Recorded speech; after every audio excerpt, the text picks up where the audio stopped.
Bonjour à toutes et à tous, aujourd'hui j'avais envie de parler du mouvement politique La France Insoumise et de voir en quoi est-ce que, à mes yeux, c'est un mouvement qui se distingue des autres partis et mouvements politiques, notamment avec ce qu'on a pu observer durant la présidentielle, puisqu'il a souvent été reproché à La France Insoumise d'avoir une attitude hégémonique, dans le sens où elle ne voulait pas conclure d'alliance ni avec Europe Écologie Les Verts représenté par Yannick Jadot, ni avec le Parti Socialiste représenté par Benoît Hamon. Ça a été le même schéma avec les élections législatives, mais avec le Parti communiste français, il n'y a pas eu d'accord national entre le mouvement de la France Insoumise et ce parti, donc justement PCF, tout simplement parce qu'il y avait des divergences de fond et des divergences au niveau du programme. Donc pour moi, j'y vois vraiment pas une attitude hégémonique et cette volonté d'être seul et de représenter seul la force de gauche, mais juste une cohérence, puisqu'on ne va pas demander à des électeurs de voter pour un candidat qui ne représente pas les idées qui ont été portées par Jean-Luc Mélenchon durant la présidentielle, sachant qu'il y a une ligne continue entre la présidentielle et les législatives, puisque nous soutenons toujours le même programme, l'avenir en commun, et donc pour moi c'est vraiment juste cette volonté d'être intègre et de présenter et de défendre les mêmes idées, les mêmes valeurs, puisque par exemple le Parti communiste français est contre la sortie du nucléaire, alors que nous sommes pour, donc on ne pouvait pas faire d'alliance sur un coin de table avec ce parti-là, puisque nous ne sommes tout simplement pas d'accord sur certains points qui nous paraissent, nous, fondamentaux. Et on peut justement y montrer une volonté justement d'être intègre, puisque ça nous aurait peut-être apporté plus de députés que de faire des alliances avec d'autres partis, ça nous aurait donné plus de poids, mais pour autant nous ne l'avons pas fait, et ça peut peut-être montrer le fait justement qu'on tient à respecter nos engagements et qu'on défend des valeurs et non pas des sièges. Également, ce même programme L'Avenir en commun permet de mettre en avant l'esprit participatif du mouvement de la France Insoumise, puisqu'il n'est pas le fruit exclusivement de politiciens et de professionnels, mais également de tout citoyen qui avait la volonté d'y participer, puisqu'on pouvait proposer des idées et des propositions sur internet et n'importe qui pouvait le faire. Donc il y a vraiment cette idée d'horizontalité et même plus vraiment de polymorphie où ça va dans tous les sens, où c'est un mouvement qui part vraiment de la base et que ça repose pas sûrement sur une figure de chef et sur ses sbires ou sur une bureaucratie. C'est vraiment un mouvement citoyen qui dépasse les partis et qui vraiment repose sur les initiatives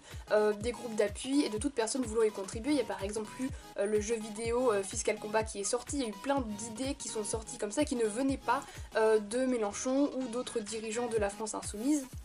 Donc on voit vraiment que c'est quelque chose d'assez novateur, puisque c'est pas quelque chose qu'on observe dans les autres partis, ou en tout cas pas à cette ampleur-là. Pour parler des politiciens et politiciennes, on a pris l'habitude de dire tous et toutes les mêmes, en disant que finalement ils présentaient toujours leur programme aux élections présidentielles, qui faisaient beaucoup de promesses, et qu'au final ils ne tenaient rien. On a par exemple l'exemple de François Hollande, qui était normalement un candidat de gauche, qui avait par exemple déclaré que son ennemi c'était la finance, et puis au final on s'est rendu compte que durant son quinquennat il s'était plutôt réconcilié avec la finance, et que c'était pas du tout à l'avantage du peuple, et de ceux qui ont voté pour lui de base, et donc on a souvent tendance à dire que voilà, ils sont vraiment tous pareils, et que même s'ils font des promesses, que même s'ils paraissent différents, bah finalement, avec l'exercice du pouvoir, ils se retrouvent à être exactement les mêmes que leurs prédécesseurs, et que depuis 30 ans on est toujours dans cette même politique de droite et libérale. Pour Mélenchon, j'ai l'impression que c'est différent, peut-être que je me trompe, peut-être que c'est encore la jeunesse qui me fait dire que cette fois-ci ça va être la bonne, mais il y a des indicateurs qui pour moi me laissent penser que Mélenchon est différent de François Hollande, est différent de Nicolas Sarkozy et des autres, puisque lorsqu'il a commencé à devenir crédible et qu'il a commencé à grimper dans les sondages et qu'il a même atteint 20% pour l'élection présidentielle au niveau des sondages, on a vu qu'il y a eu une levée de bouclier de la part des médias et qu'ils ont commencé à faire du Mélenchon bashing et à le comparer à Chavez en disant, par exemple il y avait le Figaro qui mettait Mélenchon le Chavez français, en disant que c'était un gros risque pour les finances, et vraiment on a commencé à parler de l'ALBA qui était une alliance justement avec notamment la Bolivie et Cuba, donc on a commencé à essayer de faire peur aux Français pour ne pas qu'ils votent Mélenchon, et il y a vraiment eu ça uniquement sur Mélenchon d'une ampleur pareille, et c'était tout le temps des articles contre lui et à l'inverse en faveur de Macron.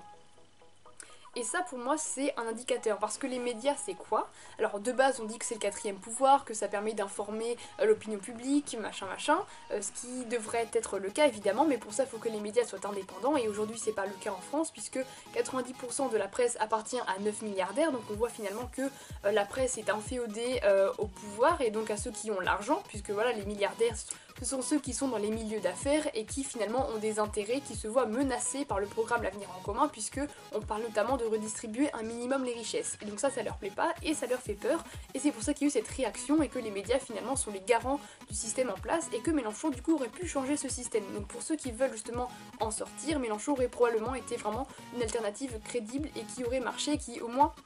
aurait essayé. Et donc en ce sens c'est un candidat qui est différent de ceux qu'on a déjà vus, et de ceux qui ont surtout remporté l'élection, parce qu'il y a sûrement d'autres candidats comme par exemple Poutou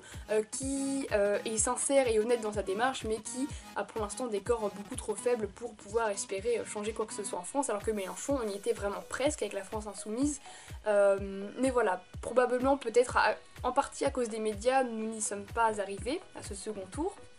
Alors qu'on voit que Marine Le Pen elle est passée comme ça, parce que finalement ils savent très bien que le Front National c'est le chèque de caution du système libéral, parce que la défaite dès le premier tour de la France Insoumise ne nous permet pas de savoir si oui ou non le programme aurait été suivi. En revanche on peut regarder leur activité parlementaire, puisque Jean-Luc Mélenchon ainsi que 16 autres députés ont été élus à l'Assemblée nationale, et là on peut regarder qu'ils sont très actifs, qu'ils proposent beaucoup d'amendements, malheureusement ils sont tous rejetés. En revanche on peut voir qu'ils sont présents à l'Assemblée nationale et qu'ils travaillent énormément, puisque quand on regarde les statistiques, je vous mettrai un lien en barre d'infos permettant de voir quel député est présent et quel député participe ou non. On se rend compte qu'ils sont très actifs et qu'ils défendent à chaque fois les intérêts de la population et qu'ils défendent vraiment les grandes idées de leur programme. Ils sont notamment engagés contre la loi travail que prévoit le gouvernement par ordonnance, également contre la baisse des APL et contre beaucoup de choses que prévoit le gouvernement au détriment des plus démunis. A l'inverse, le Front National avait déclaré qu'il serait le parti de l'opposition à Macron à l'Assemblée nationale, et on se rend compte qu'on n'entend pas du tout parler des députés frontistes, ni même Marine Le Pen, et quand on regarde les statistiques, on voit que Marine Le Pen participe moins que les députés de la France Insoumise. Ainsi, ces quelques indicateurs laissent à penser que ce mouvement diffère des autres partis et mouvements classiques en ce qu'il s'appuie vraiment sur la base et sur un programme. Et donc même si on n'aime pas par exemple Mélenchon, ce qui peut arriver à cause de son caractère, moi ça me dérange pas mais il y en a qui ont du mal, c'est pas grave du tout parce que la France Insoumise ne se résume pas à une tête, à une personne comme ça peut être le cas avec En Marche, mais vraiment à un programme et à une idéologie. Et vraiment à des gens qui sont sur le terrain, implantés dans les groupes d'appui par exemple, qui par exemple tractent là cet été contre la loi travail, qui discutent avec les gens. Et donc si vous êtes intéressé par ces idées, si vous êtes par exemple aussi contre le gouvernement, il y aura une grande marche à Paris le 23 septembre, organisée par la France Insoumise, donc n'hésitez pas à y participer, et de même le 12 septembre à l'appel des syndicats, il y aura une manifestation contre la loi travail.